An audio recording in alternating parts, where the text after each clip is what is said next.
Ellie, what's on your waist? No! Where are you going? I have a Dexcom, a Tam, and a pump.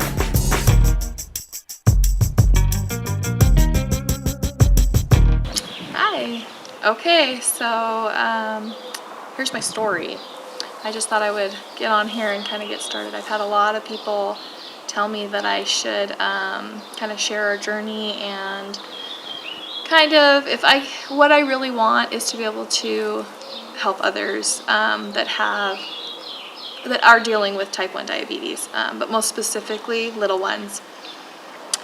So in a nutshell, and I can give more details at another time, and I would love feedback or if anyone has questions or that type of thing, but I was diagnosed with type 1 diabetes when I was 7 years old, and I just turned 40, so I've had it for 33 years. So I can definitely say that I know this disease pretty well, but at the same time, there's days I feel like I don't, because this disease has a mind of its own. Fast forward to a year after I got married, my husband, who was healthy, never had any problems, wound up in the ICU, and sure enough, he was diagnosed with type 1 diabetes when he was 26 years old. So, yeah, I mean, that just goes to show that's why they call it type 1 and type 2 and not adult and juvenile anymore, because it's not just children getting it. But the hardest part of all of this has been that my daughter was recently diagnosed with type 1.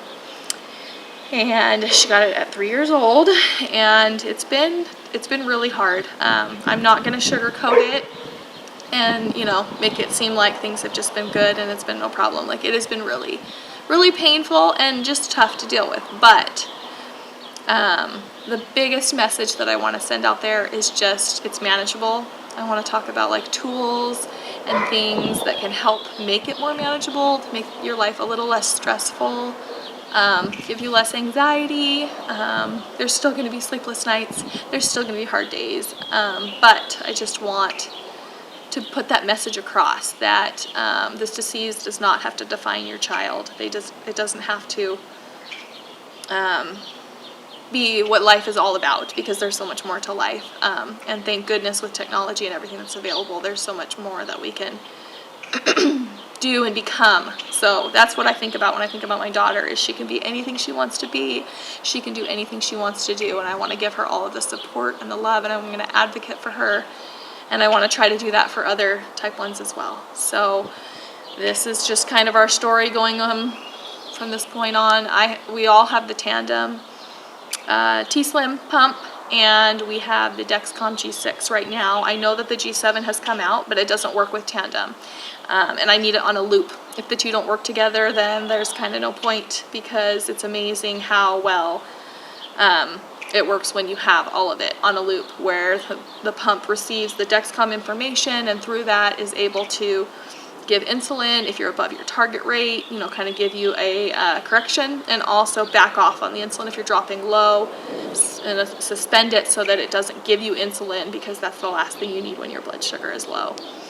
So I would love it if anyone has any questions, or to go from this point on to see what kinds of things people might have trouble with. I want to be able to talk about tips and tricks, and then also maybe things that we've done that were horrible, and I want you guys to be able to learn from my mistakes so that you don't have to live through the same ones, and hopefully I can spare you of that.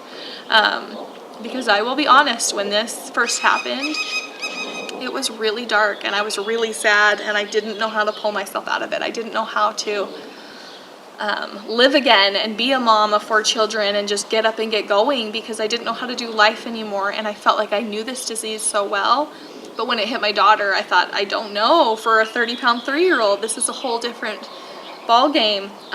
So it has been a big game changer, but there are so many things that can help us through it all, and we've learned a ton, and even just little quirks on like how the Dexcom works, and being able to look at the graph and look at what the dots are doing, and look at the updates every 5 minutes to see what they're at, to know if it's going to curve, or if it's going to go down more, or if it's going to go up more.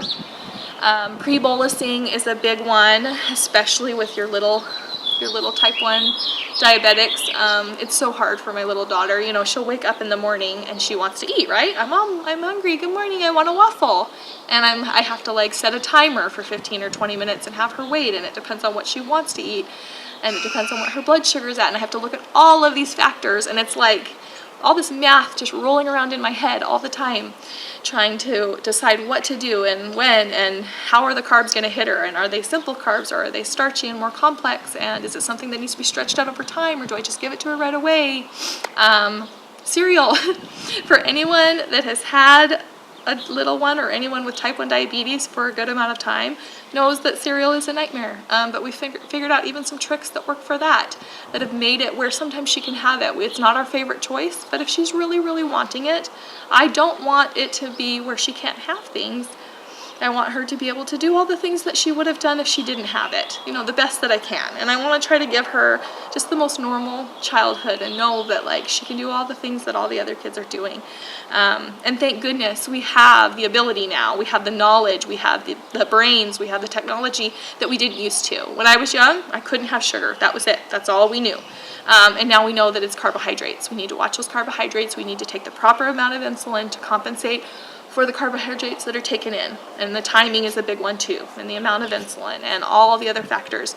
But there's things that can be done to figure that out so that you can still enjoy whatever it is that you wanted to have without you know, having problems where you go, oh my gosh, I can't eat that because it's going to make my blood sugar high, or things like that. So anyway, I'm going to end this for now, and we're going to continue our journey, and I just kind of want to document it, and I want to just be there for others, because I know that it's been hard for me, and it's just good for us to be able to kind of lean on each other and realize that there is a community out there, and that we're not alone as we're struggling with this, because there's a lot of others who have it also. And I've been able to reach out to others as like a lifeline and just be like, hey, I'm here for you.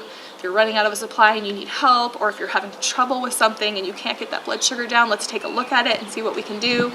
You know, and as far as like adjusting correction factors and carb ratios and the basal rates and the bolus rates and so much that goes into all of this. Anyway, that's all for now.